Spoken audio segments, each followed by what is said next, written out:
gustong ipakita sa amin para rin sa amin, sa aming buhay, sa aming pang-araw-araw habang kami nabubuhay. Lord God, we thank you, Jesus. And yung presensya mo po lamang ang nandito, that it will be in our midst right now. Lord God, i-enlighten mo kami sa iyong mga salita at kami po ay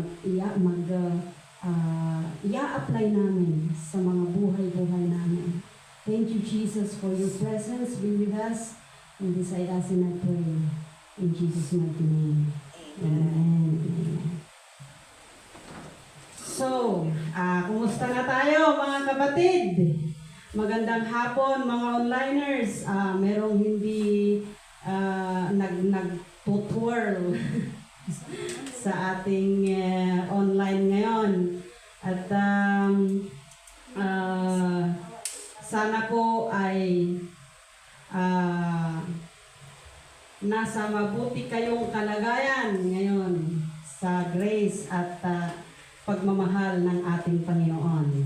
So, ang ating scripture ngayon, are you ready to hear God's word today? Amen. Amen. Walang So, ang God's word natin ngayon ay matatagpuan sa 1 Samuel chapter 3 verse 10. 1 Samuel chapter 3 verse 10. Basahin nga natin mga kapatid. Nandun po sa ating monitor. The Lord came and stood there calling as at the other times, Samuel, Samuel. Then Samuel said, Speak, for your servant is listening. So mga kapatid, basahin ko lang po sa Tagalog. At sabi niya doon,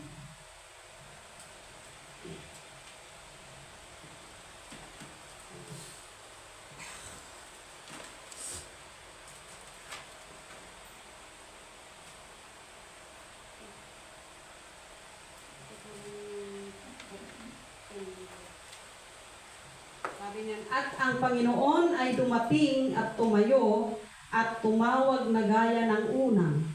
Samuel, Samuel. Nang magkagayong sinabi ni Samuel, magsalita ka sapagkat nakikinig ang iyong lingkod. So, dito mga kapatid, saan po ba matatagpuan ang 1 Samuel? Saan matatagpuan mga kapatid? In the Old Testament. So, 1 Samuel 3 is the 3rd chapter of the first book of Samuel in the Old Testament of the Christian Bible, or the first part of the book of Samuel in the Hebrew Bible. So pag sinabi nating Samuel, mga kapatid, pumapasok na dito yung istorya ng buhay ni Samuel. Pero ang tatalakayin natin mga kapatid ay yung una, when he was still a boy. Samuel, when he was still a boy. So may mga characters tayo. Kung may istorya mga kapatid, meron ding mga characters. So ang characters natin, first is Samuel, of course. Si Samuel ay, when he is the last judge of Israel, he was the firstborn son of Hannah, but grew up in Shiloh serving the Lord at the tabernacle. Siya po yung last judge when he grew up already. So, ang second characters natin dito ay yung si Eli. Si Eli he is a priest who served God at the tabernacle. He is also the 14th judge of Israel. So, kung titignan natin mga kapatid yung istorya ni Samuel, ay pwede natin gamitin na i-apply sa ating mga buhay, sa ating in our journey in the ministry. So, alam niyo, mga kapatid, nung sinabi po ni Pastor last Sunday na ako po ay muli na mag-sermon, sabi ko sa sarili ko, sabi ko, Lord, ano po ba yung gusto ninyo i-deliver ko ulit? Sabi ko. So, nung nandun na ako sa boarding house, at nagpipray ako, nakatulog ako mga kapatid. And then, meron akong napanaginipan na kung saan yung mother-in-law ko daw, yung biyanan ko, ay lumalakad daw po siya sa isang napakaliit. Di ba yung tulay mga kapatid ay pwedeng dumaan yung mga motor, dumaan yung tao na talagang relax na pag dumadaan kayo sa tulay. Pero doon din daw po sa nilalakaran ng aking biyanan ay mag-isa lang stainless steel. Stainless steel lang daw yung nilalakaran niya. Tapos, nung nandun na daw siya sa gitna, muntik na daw siyang mahulog. At saka, takot na daw siya. And then, nagising na po ako mga kapatid. Gusto kong ituloy, pero natulog ako ulit, pero wala na. Di mo nga nangyayari sa atin noon. In that time, in that circumstance, mga kapatid, iniisip ko nung pagkagising ko sa umaga, tinawagan ko agad ang aking biyanan. Nung tinawagan ko, sabi niya, kinuwento ko yung panaginip ko. And then sabi niya, oh, kaya pala ang sakit-sakit ng ulo ko. Grabe, sa ulo pa naman. Sabi niya kasi, di ba, pag ninenervyos ka or yung may talagang sasakit ang ulo mo. Tapos, nung lumalakad na ako sa papunta sa aking trabaho, iniisip ko, usually kasi mga kapatid, pag nananaginip ako, sometimes hindi ko iniinda, hindi ko binibigyan ng pansin. Pero at that time, nung nag-iisip ako, sabi ko, ano kaya kung gawan ko ng title yun? Pero naputol sabi ko. So, in that time, the Lord is speaking to me when I am praying, Lord, reveal to me what is the word that you want to utter, that you want me to deliver on Sunday. At doon na pag-isip ko, una na pumunta sa aking isipan si Samuel. About calling. About a voice calling on me. And then that time, sabi ko, ay napakaganda pala gagamitin ko yon. Kasi, di ba, pag tinawag ka kasi, parang kang medyo ninenervyos o kaya kung ano na yung nararamdaman mo, di po ba? So, when yung talagang nandun na ako sa deeper, talagang nag-isip na ako ng talagang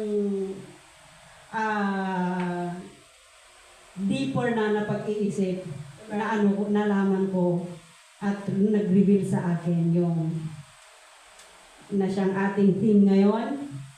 It's the responding God's call in our life. Responding God's call in our life. So ano po ba mga kapatid, yung ibig sabihin ng responding? Responding mga kapatid, from the word respond is to say or do something as a reaction to something that has been said or done. Or sa Tagalog mga kapatid ay tumutugon. Tumutugon daw. Responding. We are so familiar mga kapatid po sa from the word respond. Hindi na gumagalaw. So, in the Bible, there are numerous examples of God's calling people to a specific mission. Maraming mga example dun sa Biblia, mga kapatid. Kung babasahin natin yung God's calling ng Panginoon, yung mga Bible characters natin like Abraham. Like Abraham, or when God called Abraham to leave his homeland to become the father of great nation. Matatagpuan din sa sa Genesis 12:1 verse 3. Genesis 12:1 Genesis 12 verse 1 hanggat sa 3. Another example, mga kapatid, ng calling ng Panginoon ay si Moses. He called Moses to lead his people out of slavery. Di po ba? And when Moses, before that happened, he called Moses in the mountain. Tinawag siya ng Panginoon by a voice in the burning bush. Yun yung mga example, in fact, lahat ng mga biblical heroes, mga kapatid, in the Bible, tinawag ng Panginoon na kahit ano pa yung sitwasyon nila, ano pa yung kalagayan nila, God called them because He has a purpose. When we say kasi na responding, you are saying yes to the plans and purposes of God. Di ba? So God has a unique plan and purpose for each of us. He invites us to partner with Him and bringing His kingdom to earth. That's why responding God's call is important in us. Napakahalaga daw po, mga kapatid, yung God's call. Kasi if wala yung God's call sa ating buhay, paano tayo pupunta or gagawin ang isang misyon or ang kanyang purpose kung wala yung calling ng Panginoon sa atin? Di ba? Kung wala yung Panginoon na nag-guide sa atin in our daily life, sa ating pang-araw-araw na ginagawa o pang-araw-araw na trabaho, lahat ng sitwasyon sa ating buhay, the important is God's calling to us. So, we acknowledge the voice of the Lord, the call of the Lord. We acknowledge Him to trust Him enough to lead us into unknown and surrender our plans and desires in exchange for His will. So, dun lang, mga kapatid, yung important facts ng pag-respond natin sa Panginoon. So, yung pag-responding, kasi ang sinasabi natin ay yung talagang kikilalanin mo talaga yung boses ng Panginoon. Kasi minsan, di ba, mga kapatid, hindi natin nakikilala ang boses ng Panginoon. Yung call ng ating Panginoon, minsan hindi natin pinapansin. Minsan tinatakbuhan natin. Minsan it's not important kung ano yung call ng Panginoon sa ating buhay. Halimbawa, right now, wala akong pinariringgan na hindi kayo to. Right now, sinabi ng Panginoon, punta ka sa church, unahin mo ako. Pero hindi ka pumunta. Inuna mo ba yung iba? That is a call. Tinatakbuhan natin yung call ng Panginoon. Hindi natin inuuna. That means we are not only putting God first in our life. We are just hindi na natin inuuna ang Panginoon, kundi inuuna natin siya sa lahat ng bagay sa ating buhay. Di ba? Napakaganda kasi, mga kapatid, kung i-challenge natin yung mga sarili natin na hindi lang unahin yung word na unahin, put God first, kundi unahin siya sa lahat ng ating gagawin, sa lahat ng ating iniisip, lahat, iuna natin ang Panginoon. Yun yung i-challenge natin sa ating sarili. So in here, mga kapatid, papasok na yung recognized. Recognition. The recognition of God's voice in our life. Of God's call in our life. So ano po ba ang the recognition? The recognition, mga kapatid, ang pagkilala. Pagkilala, mga kapatid. Kasi pag sinabi natin kasi na pagkilala, kasi dito kasi sa God's call, minsan na-confuse tayo kung kalooban ba talaga ng Diyos yun? Boses pa talaga ng Diyos yun? Diba? We are confused sometimes. So, recognition is the state, sabi niya dito sa ating, yung ibig sabihin ng recognition, the state of being recognized. The state of being recognized, yung identification, understanding, discernment, awareness. Diba? Yung we are aware kung ano ba yung talagang sinasabi ng Panginoon sa ating buhay. Yung ano ibinubulong niya sa atin na ating gawin. Matatanda na tayo, mga kapatid. We have the enough mind na tukuyin kung ano yung tama at mali. Diba? So, kung sinabi ng Panginoon na huwag mong gawin yun, hindi, alam mong masama yun, ba't mo gagawin? Kung sinabi ng Panginoon na pupunta ka sa church, pupunta ka sa church kasi yun ang makakabuti sa iyong buhay. Hindi yung pupunta ka sa kung ano-anong mag-party, kung ano dyan. Kasi po, as ang pinag-uusapan natin dito ay responding the call of God.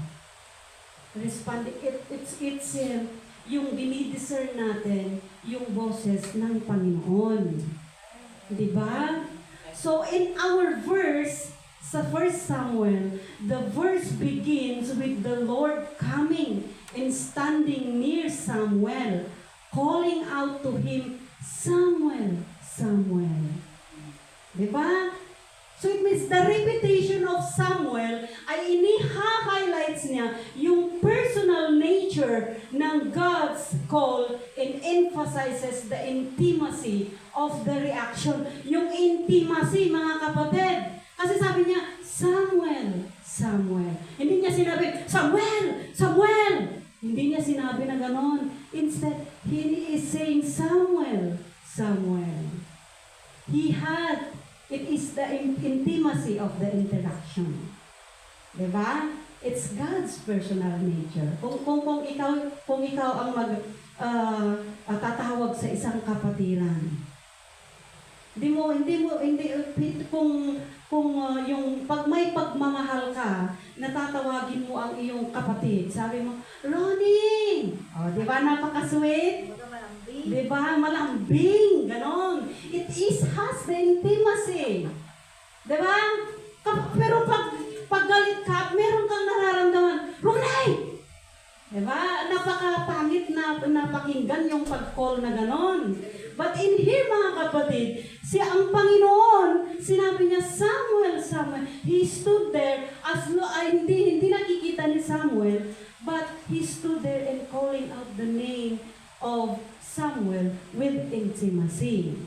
So sa night na yun, mga kapatid, sa gabing iyon, nang natutulog si Samuel, meron siyang napakinggan na boses.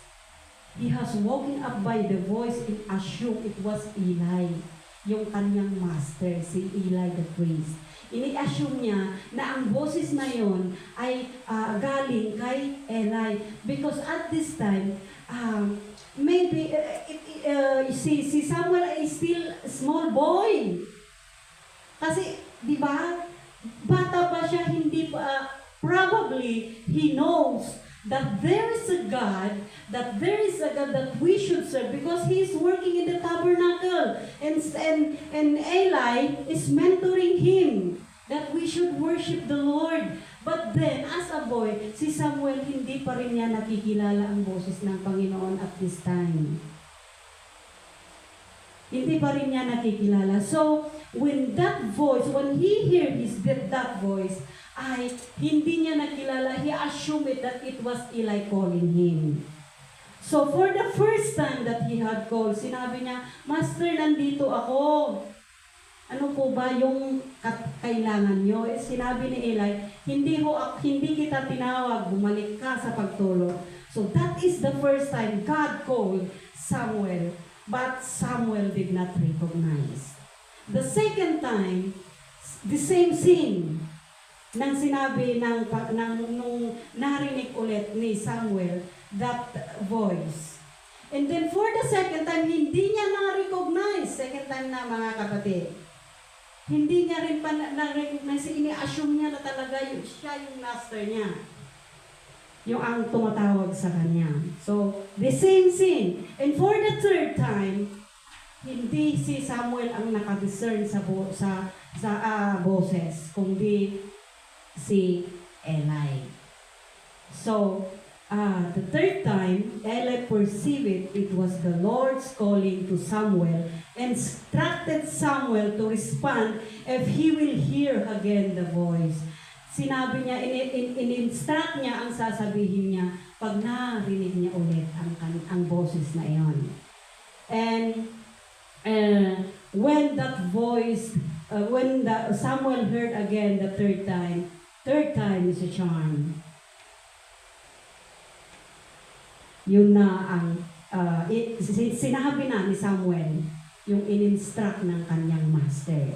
So God spoke to Samuel about the future of Israel and the future of Eli's house. Ano yung pinag-usapan nila, mga kapatid?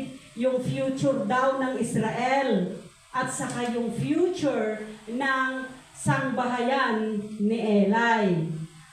Ano po ba? Ano po ba yung about sa Israel at sa judgment ng house of Eli? Because God was going to punish Israel and his judgment of Eli's house because of Eli's failed to discipline his sons even though they blaspheme God on a regular basis. Hindi daw po, kahit na si Eli ay isa ng pare, hindi niya na disiplina ang kanyang mga anak. Diba? Diba, normally, when kahit na yung parents mo ay isang pastor, o kaya yung parents mo ay isang pare, o kaya they are ministers, kung yung mga anak mo ay mga pasaway at pa-party-party dyan, diba? Maraming ganitong sitwasyon sa atin, di ba? So, ito yung sitwasyon ng pamilya ni Eli. And God is saying to Samuel that He will punish the house of Eli on this time. So, mga kapatid, at nung pagtawag ni Samuel na iyon, ay hindi alam ni Samuel kung ano yung gagawin niya. Kasi nga mentor niya yon. Paano po sasabihin na tungkol sa kanya, kasi yung devotion natin kanina, yung sasabihin mo yung alam mong makakasama. Baka kung sasabihin niya yon, alam mong makakasama. Baka makasama sa aking master. So, nagdadoubt si Samuel na i-deliver yun sa master niya. Kasi po, mga kapatid, in doing such a thing, we should have to call, or we should have to pray, or we should have to ask the guidance of the Lord Jesus Christ. Kasi po, pag dinidiscern natin yung boses ng Panginoon, we must have to understand, to identify. Sabi nga na doon sa Psalm 119, verse 105, your word is a lamp unto my feet and a light unto my path. So this verse emphasizes that God provides guidance and direction in life, a light to illuminate the way and a lamp to guide each step. Diba? Sabi niya doon, the word of the word of the Lord is the light. The word of the Lord is the lamp unto my feet and a light unto my path. So every time na meron tayong mga gustong enlighten sa ating mga buhay, we should have to read the Word of God. Number one, mga kapatid, read the Word of God and pray. Para tayo ay maliwanagan. Kung ano man yung mga burdens natin. Lord, kalooban mo ba talaga iyon? Lord, boses mo ba talaga iyon? Diba, one thing that would help us discern between God's voice in your voice is to add more God in your life or in our life.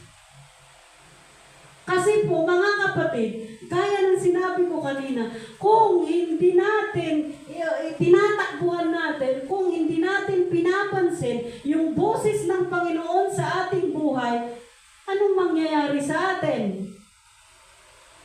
Kaya nga guidance The guidance, yung discerning the voice of the Lord will help us to pursue. What is that situation? Discerning between God's voice and your voice. Kasi po mamaya, baka po yung pinaparinggan na natin ay yung boses ng kaaway. Na ay, gawin mo yun. Kasi nakakabuti sa iyo yun. As the child of God, mararamdaman mo yun kung masama or hindi. Gaya ng sabi ko kanina, we are Christians. We are believers of Jesus. Okay, sometimes we commit mistakes. But then, sabi niya sa 1 Thessalonians 5:17, pray without ceasing. Diba? Manalangin tayo. Kahit na anong ginagawa natin. Kahit na anong, saan tayo pupunta. We are praying. We are asking the Lord's guidance. We are speaking to Him every time. Ginagawa po ba natin yun, mga kapatid? Every time na meron tayong pupuntahan, Lord, ano po ba yung dapat kong gawin? Lord, ano po ba yung tamang desisyon dito? We are speaking or praying to the Lord. So recognition, we have to recognize the voice of the Lord in our life. How will you recognize? Pray. How will you recognize? Put God's more in your life. Amen. So yun ang tatandaan natin kasi in biblical context, recognition refers to the acknowledgement or acceptance of a person's truth or divine act. Diba? Acceptance, mga kapatid. You are accepting really Jesus to move in your life, to move in His way. Diba? So recognition, i-recognize mo. Gaya ng ginawa ni Eli dito, mga kapatid. He discerned the voice of the Lord. Instructed Samuel. Kasi as a child, wala pang alam, hindi pa nakikilala ni Samuel ang boses ng Panginoon sa time na ito. So, as a mentor, train niya talaga si Samuel. At dito magpapatuloy, mga kapatid, in that mentoring, papasok na dito ang application. The application, mga kapatid. So ano po ba yung ibig sabihin ng application? Application in biblical meaning is putting truth you've discovered through observation and interpretation to use your life with the ultimate goal or transformation or life change. Diba? Application, mga kapatid. Kasi, pag nakinig ka sa isang mentor, o yung nagme-mentor sa'yo, o yung pastor mo, yung teacher mo, o yung encourager mo, o yung kapatid mo, at alam mo na yun ang makakabuti sa'yo, with the guidance of the Lord, you must have the application to do it right. Diba? So, ang verse natin, when Samuel responded, "Speak, for thy servant hears." Diba? Nung tinawag na Samuel, ginawa ni Samuel yung sinabi ng kanyang teacher. Diba? Application. Ginawa niya. Kasi po, alam niya na iyon ang makakabuti sa kanya. Iyon ang malalaman niya kung ano yung sinasabi ng boses na iyon. So, sabi ni Samuel, "Speak, for thy servant hears." Tayo po ba, mga kapatid, pag nakakarinig tayo o nakakadiscern tayo ng isang boses, ano po ba yung sinasabi natin? Ano po ba yung sinasabi natin? Ano yung tumatakbo sa ating isipan? Pag nakaka-discern tayo ng mga boses na parang narinig natin. Ano yung mga tumatakbo sa... Di ba minsan tinatakbuhan natin, hindi natin pinapansin? Guni-guni ko lang yun. Di ba? Ganun yung mga sitwasyon pag minsan na nangyayari. Diba? So in here, when Samuel responded, the response of Samuel to God's call is both, it's represent or emphasizing obedience and humbleness. Diba? Sabi ni Samuel, "Speak. Your servant is listening." So, dito yung makikita natin, gaya ng sinabi ng ating pastora kanina, makikita natin yung humbleness. Kasi po, for example, tinawag ka ng isang kapatiran. Sabi niya, "Ronnie!" Oh, di ba hindi ka sasagot? Galit yun. Galit, baka anuhin ako nun. Di ba? Pero pag sinabi niya, "Ronnie, oh bakit?" Di ba? Sinasabi natin doon, with intimacy kasi merong it depends. Depende kasi sa tono, sa intonation, sa feelings. Mararamdaman mo yon. So ito, yung response ni Samuel at this time is emphasizing the humbleness and obedience. The statement encapsulates also Samuel's readiness. He is ready to receive whatever God has for him. Diba? Inire-reflect niya rin dito mga kapatid yung openness, yung attentiveness in submission to the will of the Lord.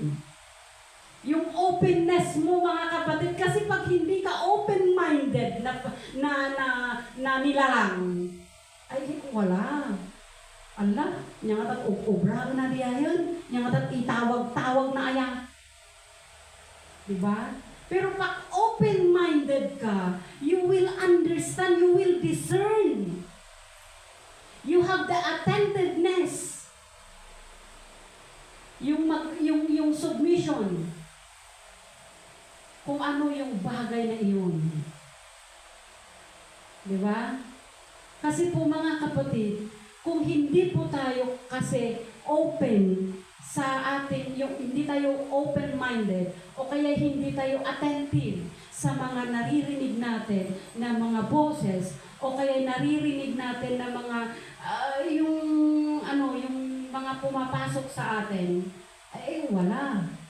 Sabi ko nga kanina, we are now believers of Jesus Christ. So, we know what is right, we know what is wrong. Sabi niya nga doon sa Philippians 4 verse 13, I can do all things through Christ which strengthen me. Diba? I can do all things which He has called me to do. Through Him who strengthens me and empowers me.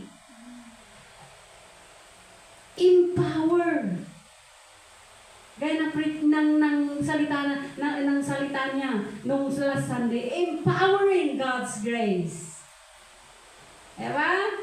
So we have to empower the grace of the Lord in our life.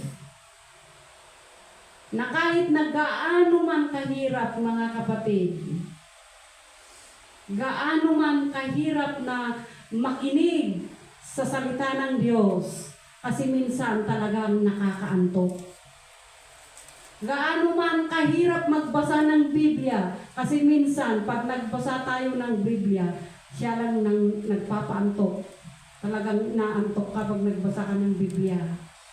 But if you discern the voice of the Lord, and if you will challenge yourself and ask the guidance of the Holy Spirit, no. Diba?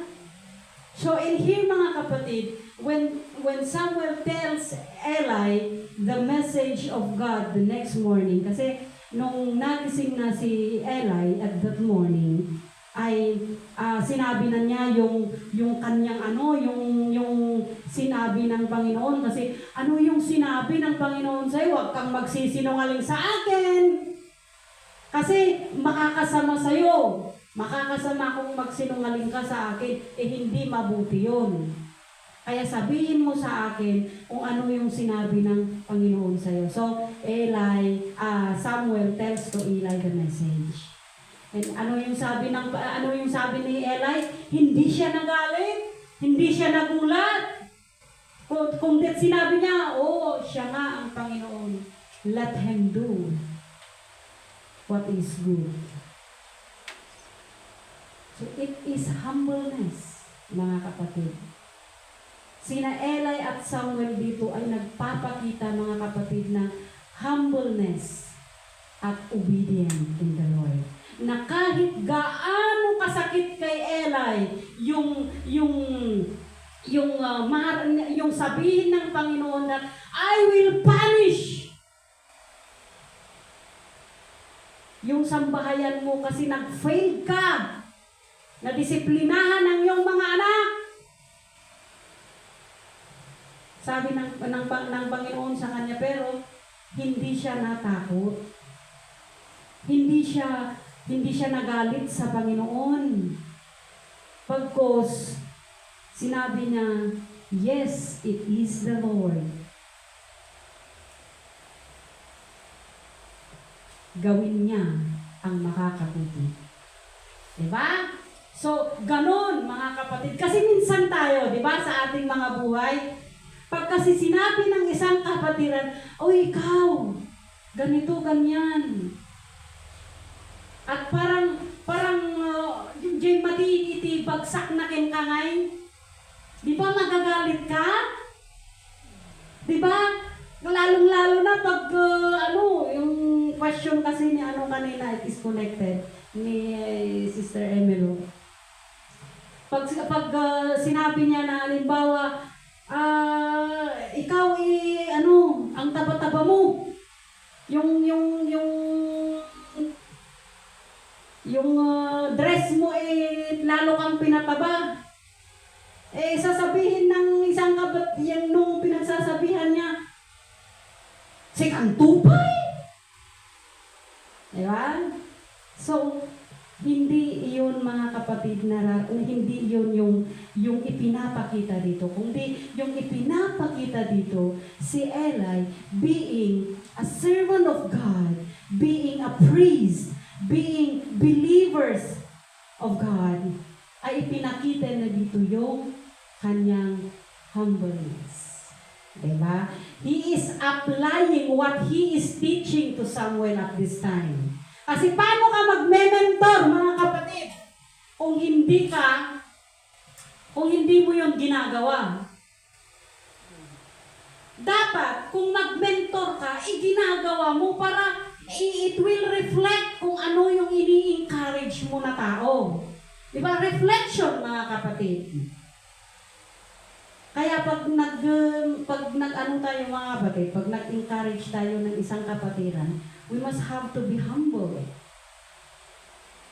We must have to do kung ano yung yung gustong ipahayag ng Panginoon. We must have to be sensitive in the voice of the Lord to us. Kung ano yung gustong i-reveal ng Panginoon na sabihin mo sa kapatiran na yon. Kaya nga, unahin natin yung pakikipag-usap sa Panginoon. We have to ask first the guidance of the Holy Spirit. And everything we do.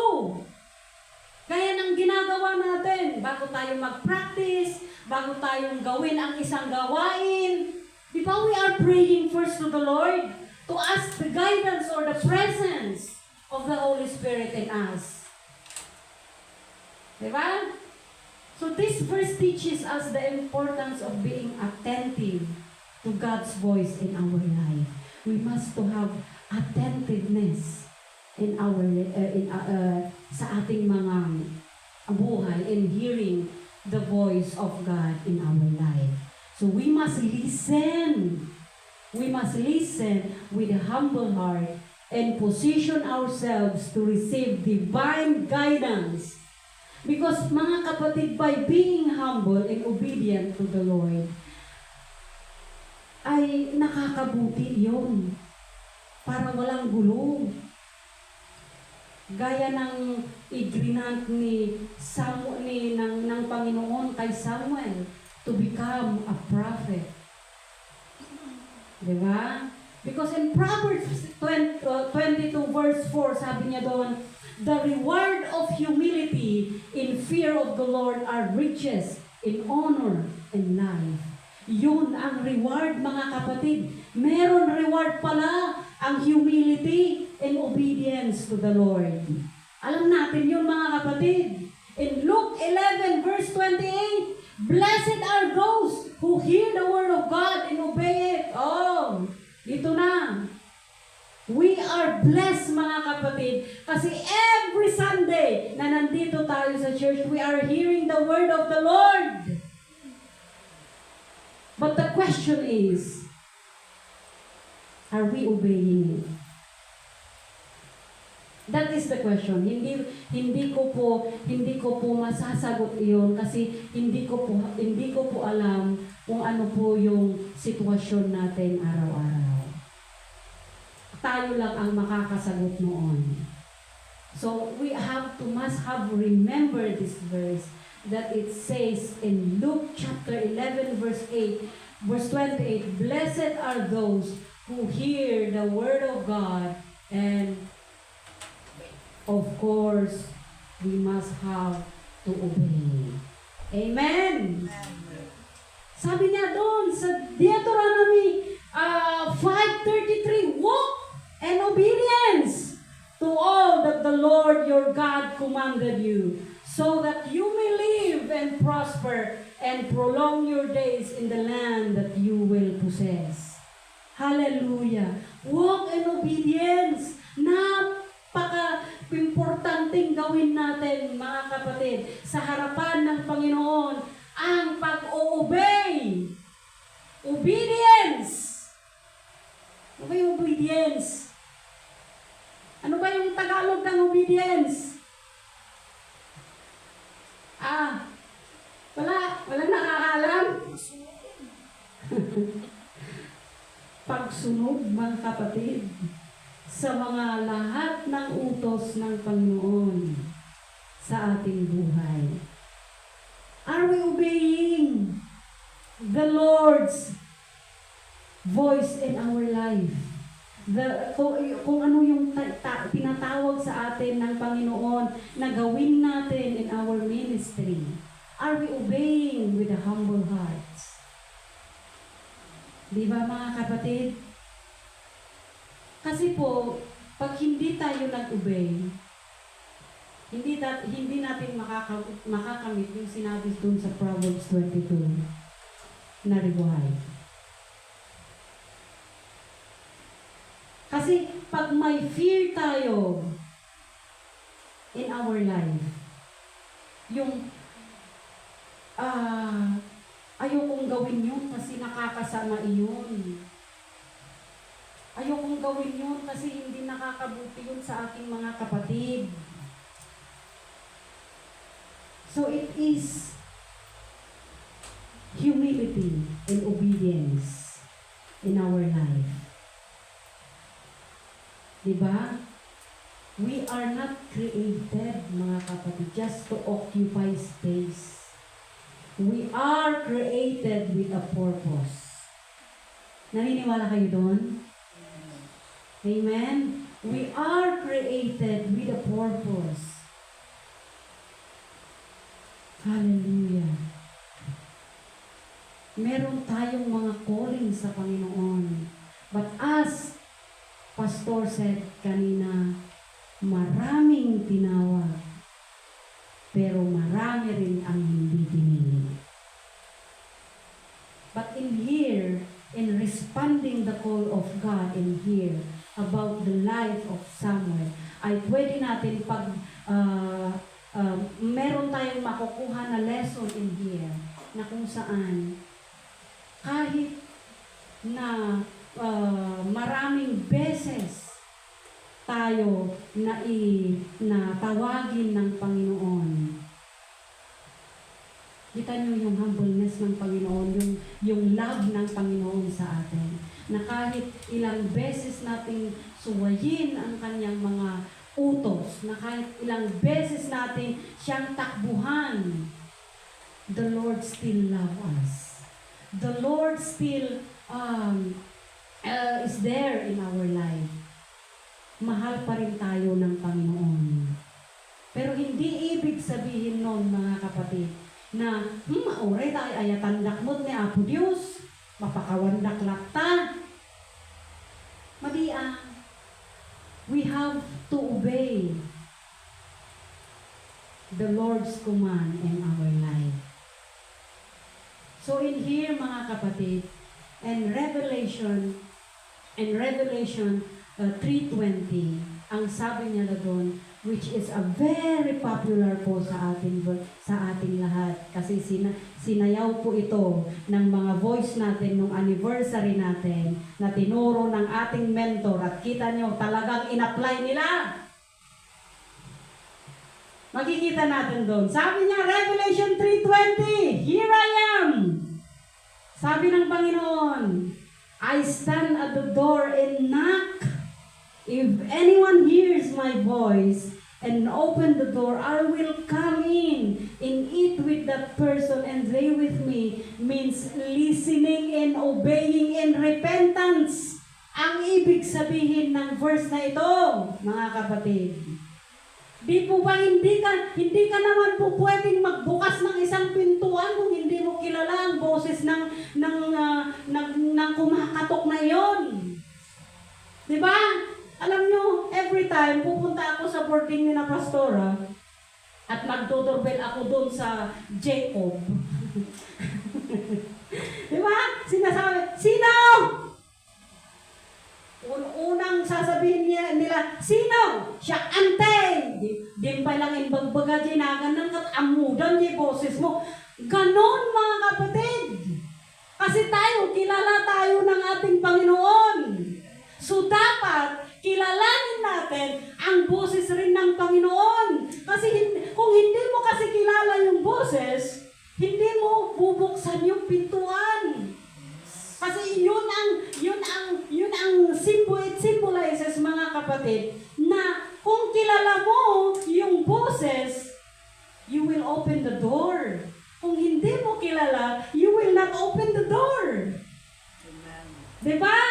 Ganun din. Pag may nadidiscern ka na boses, na sinasabi mo, awan, madi. Pagdaksak mo di dyan, hanggang aramidan, you are not opening the door because you know that it is, hindi mo kilala ang boses na yon. Alam mo na nakakasama sa iyo, kaya hindi mo gagawin. Pero kung kilala mo ang boses na yun, ayun, sige, gagawin mo yun. But by the guidance of the Lord, you will do that. You will open the door. And you will do what is that na sinasabi ng boses na iyon. So mga kapatid, in here, hindi natin madidiscern kasi yung boses ng Panginoon by in our own understanding. We must have to discern God's voice by, of course, praying to Him and asking His guidance. Di ba mga kapatid? Naniniwala ba kayo doon na dapat tayo mga kapatid bilang anak ng Diyos at bilang mga followers here, Jesus, the light of the world ministry. Ano yung sinasabi ng Panginoon sa inyo ngayon? Ano yung sinasabi ng Panginoon sa inyo? Ano yung nadidiscern ninyo na sinasabi ng Panginoon sa inyo ngayon at this moment? Kasi po mga kapatid, napaka-importante po kasi yung pag-discern sa boses ng Panginoon. The real challenge, mga kapatid, is sabi niya doon, whenever God's call to us, whenever God's call us to a task, He will equip us and enable us to complete that task. This is the real challenge, mga kapatid, sa ating buhay. That whenever God's call to us at a task, kung meron man na task na ipinapagawa ng Panginoon sa atin, that is to equip us. Kahit gaano man kahirap, mga kapatid. Huwag nating takbuhan kung ano yung call ng Panginoon sa atin. Kasi iba-ibang ways, mga kapatid, yung pag-call ng Panginoon sa atin. Maybe in a voice, or maybe may gagamitin siya na isang tao para i-deliver sa iyo ang message ng Panginoon. Just like Samuel and Eli. That Eli is mentoring Samuel. Iba-iba, mga kapatid, yung ways ng Panginoon. Hindi ibig sabihin na that voice ay yung talagang maririnig mo literally in your ear. But in so many ways.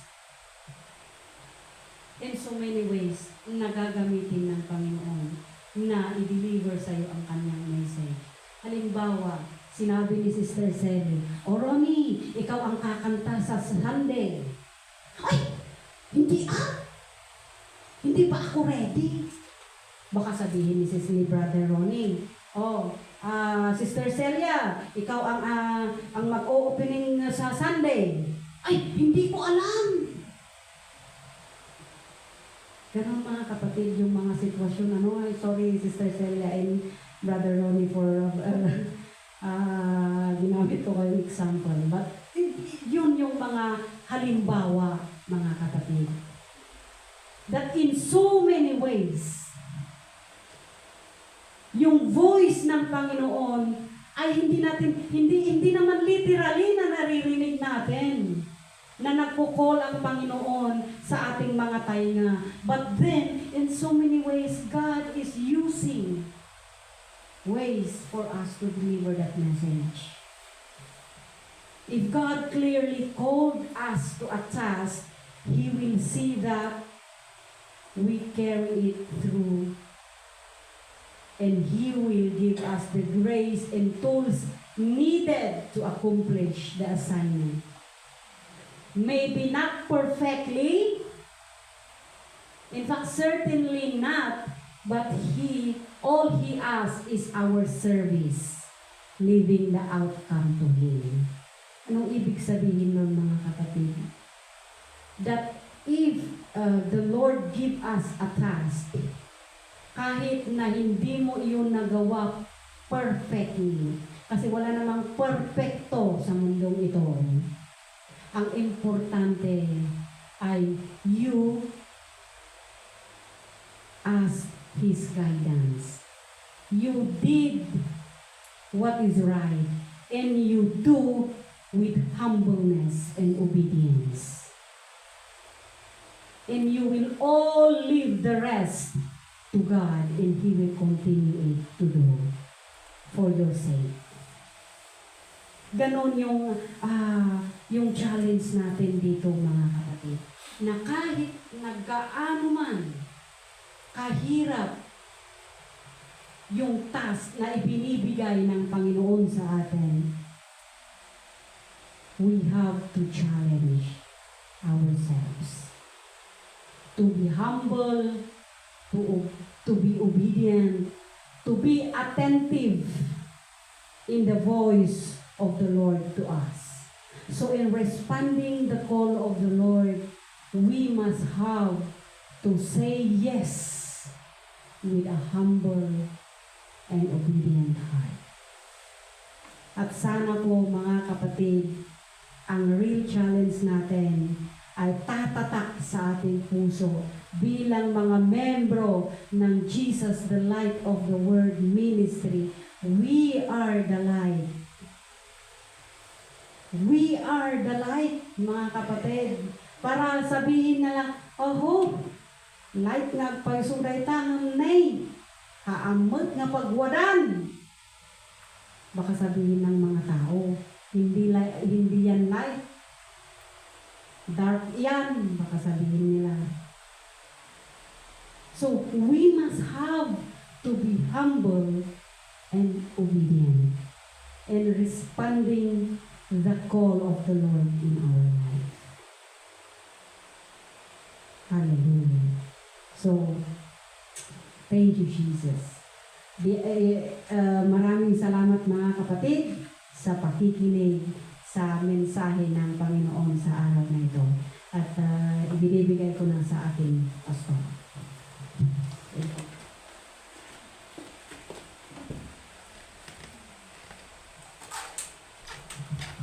God bless you, Sister.